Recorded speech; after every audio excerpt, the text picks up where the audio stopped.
Om Guru. Swastiastu ya. Di sini perkenalkan Tiang Niloya Sinta, mahasiswa Universitas Sadulago, Prodi BK.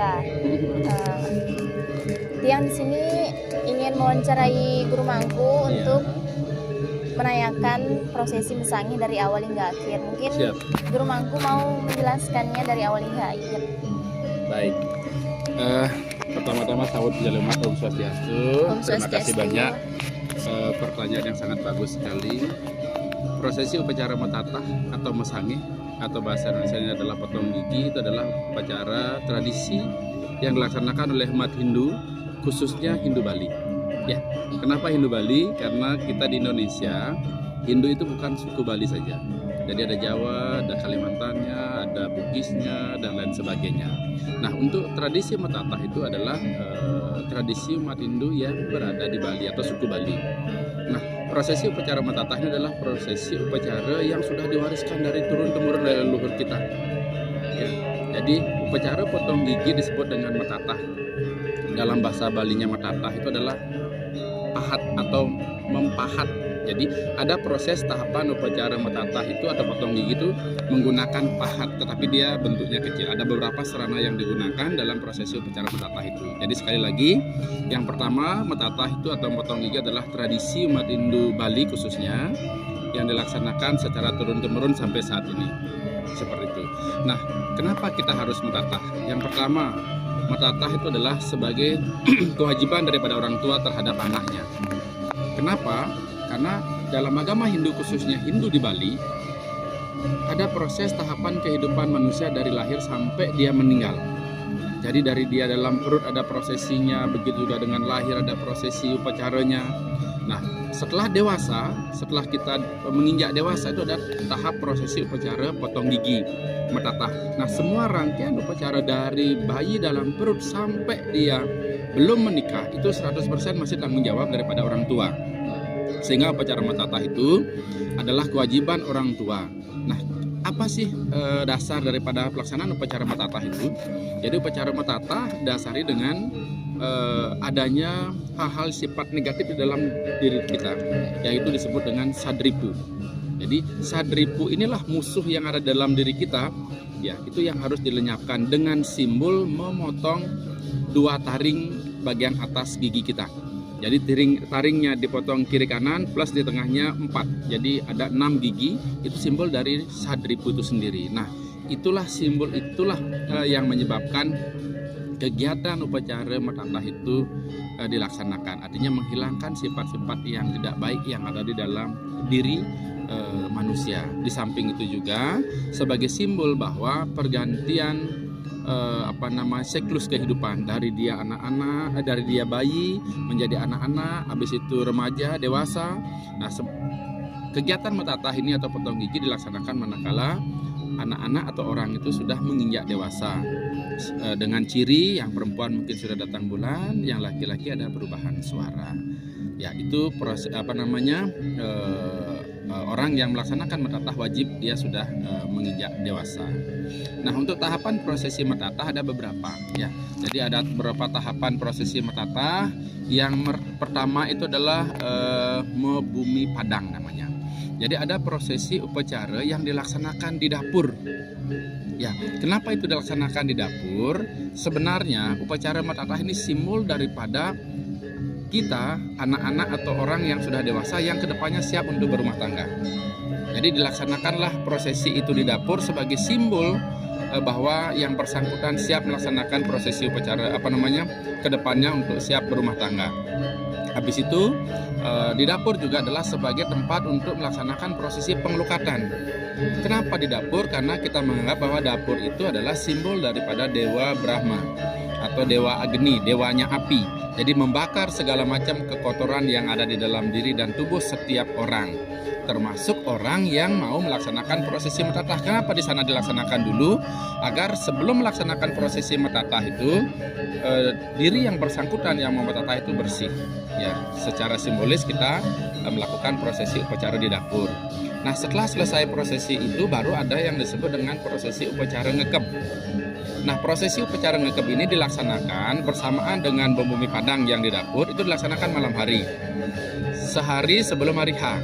Nah, prosesi upacara ngekep ini adalah prosesi upacara pengendalian diri. Ya, sadripu yang ingin dilenyapkan atau dihilangkan dalam dirinya kita, dikurangi dalam dirinya kita agar tidak melekat itu. Nah, itu yang ritual ngekep itulah komitmen bahwa kita itu siap untuk pengendalian diri. Makanya saat prosesi ngekep itu simbolnya adalah tidak boleh keluar rumah. Ya, jadi dia harus pengendalian diri. Jadi saat itu yang mau matatah itu berada di dalam kamar, di dalam ruangan tertentu disebut dengan prosesi upacara ngekep.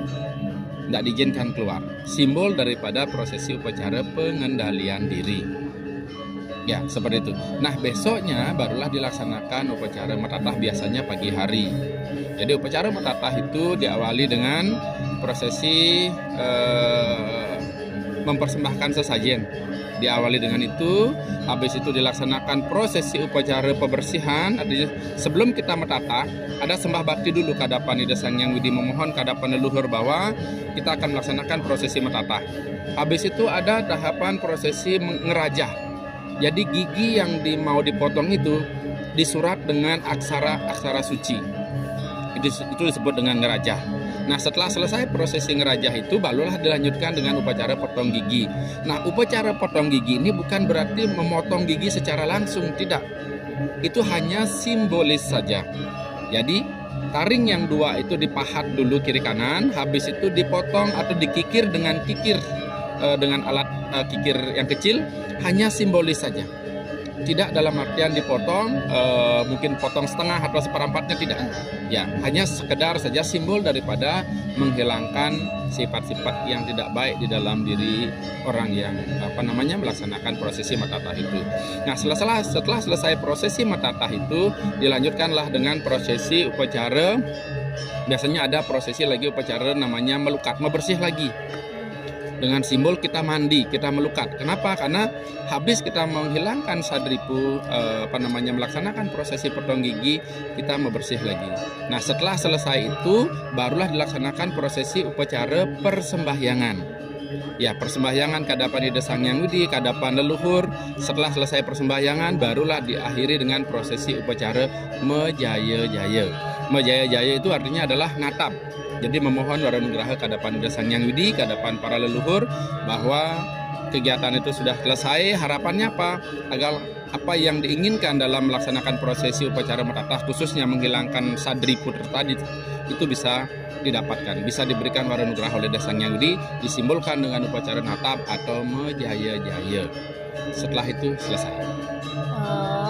Mungkin ada pesan-pesan bagi agama Hindu yang mungkin belum matatah untuk generasi kedepannya. Oh iya, baik.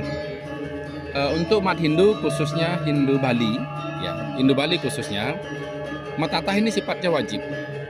Ya, matatah sifatnya wajib. Kenapa? Sekali lagi itu adalah simbol daripada menghilangkan sadripu itu. Ya, menghilangkan hal-hal yang tidak baik di dalam diri kita. Nah, kalau seandainya kita tidak melaksanakan prosesi matatah sesuai dengan aturannya, karena ada aturan saat dia bayi lahir, ada prosesi upacara ketus pungser, 3 bulanan, pecolongan, otonan, dan seterusnya. Sampai dia tahap menaik bajang. Habis menaik bajang baru dia potong gigi. Nah, kalau seandainya potong gigi ini tidak dilaksanakan, suatu saat setelah dia meninggal, prosesi itu bisa dilaksanakan secara simbolis. Karena sifatnya wajib. Seperti itu. Jadi, alangkah baiknya bagi umat Hindu khususnya Hindu Bali, laksanakanlah prosesi matatah sesuai dengan tahapannya.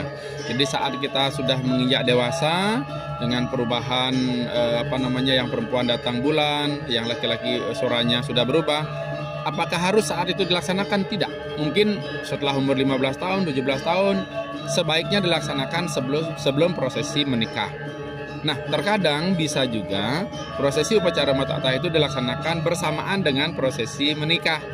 Jadi dia matatah dulu, potong gigi dulu, tahapan itu dilaksanakan, habis itu baru dia prosesi pernikahan atau wiwaha samskala. Jadi harapannya Guru Mangku semua yang beragama Hindu khususnya dari suku Bali, sekali lagi sekiranya dapat melaksanakan prosesi upacara matata tersebut, karena itu sangat penting sekali. Harapannya apa? Agar kehidupan kita lebih nyaman, karakter-karakter yang tidak baik di dalam diri tubuh kita itu bisa ternetralisir sehingga tidak nampak di dalam kehidupan keseharian kita. Walaupun mungkin sadripu itu tidak akan bisa lenyap, karena itu kan sifat-sifat yang tidak baik kadang selalu juga melekat dalam diri kita. Tapi paling tidak dengan upacara potong gigi akan bisa mengurangi hal-hal yang sifatnya negatif itu. Ada lagi? Mungkin itu saja. Terima kasih Guru Mangku sudah menjelaskan dari awal hingga akhir. Siap. Yang tutup Guru Mangku. Om Santi Santi Om. Santi Om. Sukses. Terima kasih Ya, Guru Mangku. sukses. Yeay.